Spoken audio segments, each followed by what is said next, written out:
christiangeekcentral.com.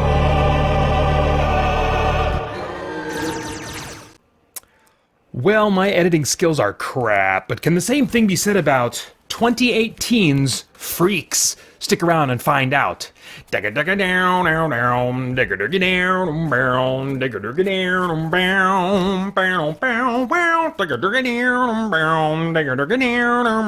Alright.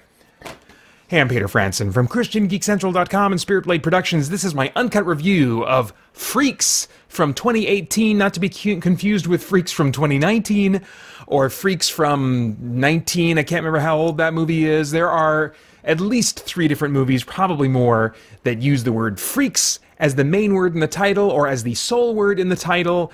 So this could be easily confused or just forgotten about because of its very forgettable title. But I'm going to tell you, this is not a forgettable movie, at least not for me. The synopsis on IMDb, which I'm not going to say anything more about the plot, I think, other than the synopsis, because the beauty of this experience for me was not knowing what was going to happen, and so I want to preserve that for you as well. The synopsis on IMDb reads, "A bold girl discovers a bizarre, threatening, and mysterious new world beyond her front door after she escapes her father's protective and paranoid control." And with that simple premise, starts a movie that eventually opens up into some sci-fi concepts with some characters that have superpowers and stuff that goes in directions I didn't expect. Very rarely did I expect, or suspect what was going to happen next. I love that the trailer told me almost nothing of what I would experience. I kind of thought this was going to be... I'm not going to say what I kind of thought it was going to be. But anyway, I want to preserve that mystery for you too. So anyway, I'll just try to describe what kind of experience that you're in for. This is, I think, a sci-fi suspense mystery drama with characters possessing superpowers. The big questions at the start of the movie are, why is this man hiding with his daughter in a house in the middle of the suburbs? Who can be trusted? Can the dad be trusted? Can the neighbors be trusted? Can the strange old ice cream truck driver be trusted? Can the authorities be trusted? Who can be trusted and who cannot? And that's a question that hangs on for a good while in this movie. It's a suspenseful movie because the little girl, which is kind of the central character of the story, is very vulnerable, in a very vulnerable situation. And despite increasingly opening up with a bunch of big sci-fi concepts as the movie progresses, it has very relatable family drama and characters with motives that are very relatable in a family context, with power concepts even that are tied to relatable traits among people. I won't say anything more than that. Man, it's a movie that just kind of puts you in the moment-by-moment experiences of the characters without giving exposition to help you out until much later. In the first 15 minutes, I was like, is this going to be one of those movies that, doesn't make sense, I feel lost, and I never feel like I know what's going on, even at the end of the movie? No, it is not. It becomes much more clear by the halfway point and increasingly clear after that. As the movie opens up, as it introduces more of these sci-fi types of concepts, what is going on in the world and who the characters are, and what the state of the world is, all becomes more and more clear until the very end. It's a very clear and understandable story, but it starts out with so much obscured about what's going on, what is true of this world, and I found that really enjoyable to just kind of figure out as I was watching the movie. And they do give you help later on in the movie, but I mean, by that point, you've probably figured out at least half of what they then reveal to you, So I felt like even when they were revealing stuff to me about the state of the world and the characters and stuff, some of it was like, okay, I figured that out. But then some of it was like, oh, really? Oh, So I never felt spoon-fed, and I never felt lost in a way that was getting in the way of my enjoyment of the story and my connection to the characters when it was important for me to connect to them personally. Anyway. And by the end, it all makes sense. It ends in a way that I found satisfying, yet also challenging, unsettling, like, I'm not sure how I feel about this, you know? And I just love when a movie can do that for me. I again have to criticize the title. Freaks is such a generic sounding, forgettable title. It's one of the reasons that even though I knew about this movie back in December and was thinking, can I cram this in maybe while I'm on Christmas vacation, you know, it just kind of went off my radar because the name and what little the trailer revealed just made me think this was like a movie that I could pass on. It's not anything special, you know. And I couldn't have been more wrong. This is going to be a real special part of my collection. I'm letting the cat out of the bag already. But anyway, yeah, a forgettable title for what was for me a very unique and unforgettable movie. Let's talk about the cast. I'll just say across the board, great performances. What is his name? Like Eli Hirschman? What's this dude's name? Emil Hirsch, who you might know from Speed Racer, which I never saw, but I looked at this guy, I was like, oh, he used to be younger and do things when he was younger. What did he do when he was younger? And so he was a face I haven't seen in a while, but he was a familiar face to me. Anyway, he does a great job, but I really have to highlight the child actress. Her name is Lexi Kolker. And I just really, it's easy for me to just be disconnected to child actor performances just because they generally are weaker than the adult performances. They seem much more artificial, much less realistic, and a lot of that happens as a result of them being asked by the script and the director to emote and to portray subtlety and layers of emotion, subtext, that they're just not capable of because they're just not experienced enough or talented enough or whatever the case may be. I mean, really, experience is usually the main thing there. They're just not experienced enough to know how to pull those emotions from inside of themselves and to bring them to the forefront so that they can, realistically and authentically portray a particular emotion. And anyway, I really believed that this kid was a real kid in these extraordinary circumstances, even given the intense emotion that she was required to realistically express. I never felt like this is a kid that someone just said action to, and she is now, doing like she's pretending to have certain emotions.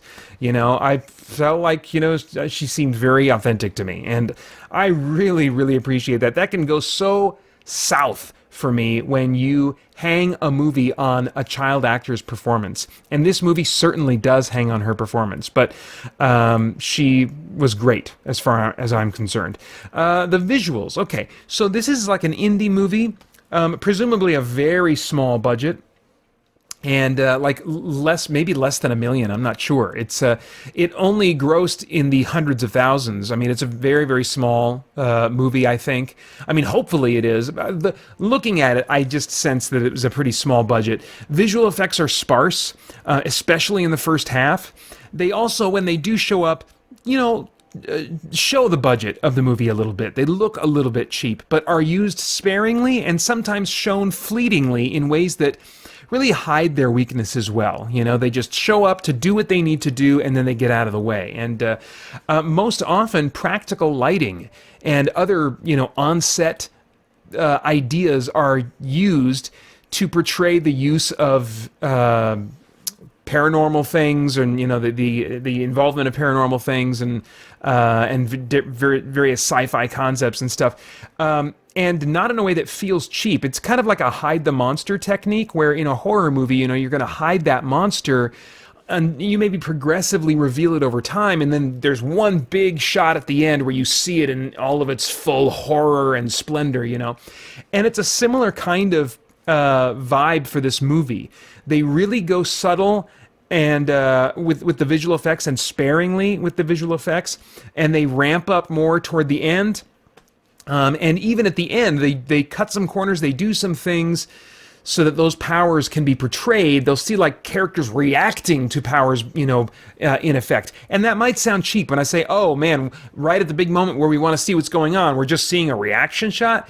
The way it's played, the way it's shot, it makes sense. It's not like we're cutting away and they're denying us seeing that. It's like there's a sense of suspense, like in a horror movie where you're like, oh my gosh, what does the monster look like? And your imagination is fueled by the tension of the moment, and you start imagining kind of what's going on.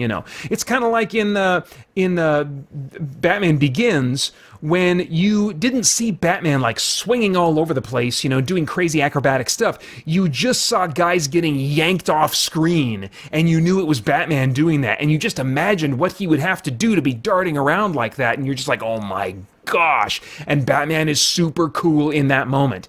It's a similar type of technique that's employed here to portray some really, what would in other movies be big budget effects moments in a way that it doesn't require big budget effects, but still works, still has that sense of, oh my gosh, I can't believe this is happening. So I really didn't feel like the movie suffered for what they didn't show me. In fact, in some ways, I think it was enhanced, and it certainly is better than it would have been if they would have, with the budget and the effects resources they had, try to show in full lighting all those kinds of big, effects type of moments.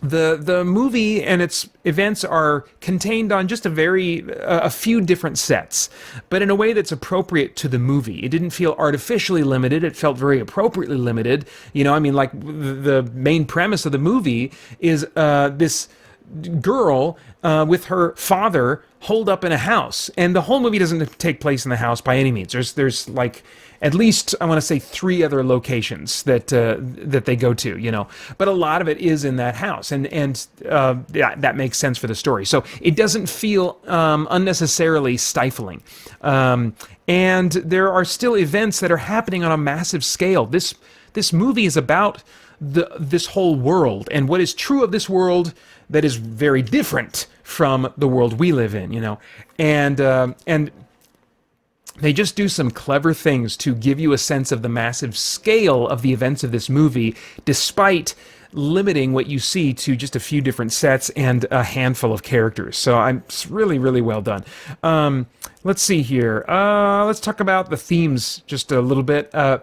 I thought often while I was watching this movie about my parenting and how I try to protect my boys from the world, and how some of that is good, but my execution can sometimes neglect communication with them, or neglect truly taking time to listen to them and to how they feel, creating conflict and the impression that I don't care about their concerns, So this movie, I think, really will bring to mind those kinds of things for parents as they're struggling to figure out how to teach their kids, how to get their kids at a young age to follow certain rules that will keep them safe. And even though the kids don't understand why these rules are necessary, so all those kinds of things are put on this weird sci-fi stage in this movie. Thematically, I think it's a movie about the intensity with which parents love and protect their kids, the problems that the parents' own flaws bring to their parenting and to those relationships, and how that combination leads to conflict, leads to distrust that is frankly sometimes deserved. So some really worthwhile stuff that I was drawn to thinking about during and after watching this movie. Now, I have no idea what your tastes are in movies, but if I were a time traveler, you can guess what I would say. I'd go back in time and say, Peter, buy it. Buy it. Don't watch another trailer. Don't watch the trailer again. Just buy it.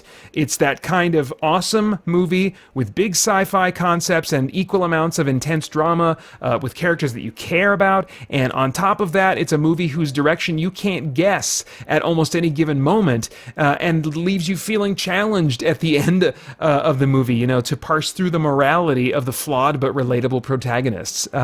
Very special movie. Buy it right now, which you can, since it's been out for a little while now. You can get my spoiler-filled reactions to Freaks 2018 today in my Spoiler Car video series, just one of many perks available for your support over at patreon.com/spiritblade productions. This one's rated R by the MPAA for violence and some language. All right, those are my thoughts. I'd love to get yours in the comments below. Please like, share, subscribe, click that bell to stay connected to what's going on here. I'd love it also if you shared this content with other people. I want to thank the Spirit Blade Insiders for making this review possible. Again, patreon.com/spiritblade productions. Then I hope you'll join us soon over at christiangeekcentral.com as we continue to geek out and seek the truth. Hey guys, thanks for tuning in. We've got a ton going on here at Spirit Blade Productions and Christian Geek Central, including our in-depth Bible study for geeks, movie, game, and other entertainment reviews or commentary, live streams, Christian geek news, original audio dramas, and tons more. And on top of all that, you can become a Spirit Blade insider with an influential voice and get access to exclusive content and rewards. It's your involvement as a patron that will keep all of this going and growing, so I want to thank you for your consideration in that. For more information, please check out our Patreon page through the link below at patreon.com/spiritbladeproductions. Thanks for listening.